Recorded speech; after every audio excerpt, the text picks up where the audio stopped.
Hello, तर आत्ताच आपण ह्या कुंदनचा व्हिडिओ प्लेस केला होता। तर हा जो कुंदन पाची कुंदनचा हार आहे तो वेअर केल्यावर खूप सुंदर दिसतो। तुम्ही व्हिडिओमध्ये बघू शकता। खूप नाजूक आणि एकदम गळ्याला भरून असा हा नेकलेस दिसतो।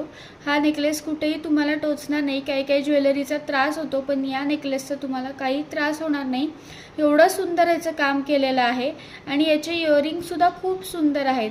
सेम त्याच डिझाईनचे इयरिंग्स येणार आहेत, म्हणजे तुमचा पूर्ण लुक हा तुमच्या नेकलेसवर पूर्ण होणार आहे। मागे याला ॲडजस्टेबल गोंडा येणार आहे, एकदम प्रीमियम क्वालिटीचा गोंडा देखील असणार आहे आणि एकदम रिजनेबल प्राइस। मार्केटमध्ये जे पाची कुंदनचे नेकलेस तुम्हाला जास्त रेटमध्ये भेटतात त्याच्या 50% रेटमध्ये आपण हा नेकलेस देणार आहोत। एकदम प्रीमियम क्वालिटीचा नेकलेस आणि एकदम प्रीमियम डिझाईन अवेलेबल आहे। ऑर्डरसाठी आत्ताच व्हॉट्सअपला मेसेज करा, कारण याचे आपल्याकडे फक्त आणि फक्त 4 पीस राहिलेले आहेत। त्याच्यामुळे लवकरात लवकर मेसेज करा। थँक्यू।